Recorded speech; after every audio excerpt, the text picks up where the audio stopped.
বাংলাদেশের সমৃদ্ধি, ইতিহাস এবং সম্ভাবনার নতুন দিগন্ত।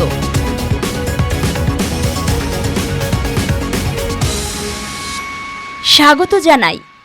ভোক্তা টিভি হোক আপনার বিশ্বস্ত খবরের উৎস।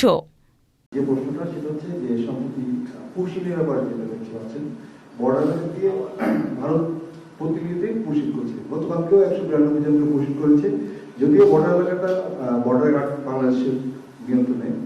তো পাশাপাশি ওই এত বড় বর্ডার তো একা বর্ডার মনে হয় করতে পারছেন না বিজেপি। তো সেক্ষেত্রে আপনাদের কোনো পরিকল্পনা আছে নাকি যে মানে পুশিনের ব্যাপারে আপনারা কোনো উদ্যোগ নিয়েছেন? ধন্যবাদ। পুশিন আমরা লক্ষ্য করছি, এটা কোনোভাবেই কাম্য নয়। প্রথম কথা হলো সেটা যে একটা পুশিন হতে থাকবে আর আমরা বসে থাকব, এটা ভাবারও কোনো অবকাশ নেই। বিজিবি এটা নিয়ে কাজ করছে এবং সরকারের সংশ্লিষ্ট যারা আছেন তারা অবগত আছেন বিষয়টি নিয়ে। ইন্টারন্যাশনাল কনভেনশন অনুযায়ী একটা পার্টিকুলার জায়গা পর্যন্ত সেনাবাহিনী যেতে পারে, তার বাইরে যেতে পারে না। প্রয়োজন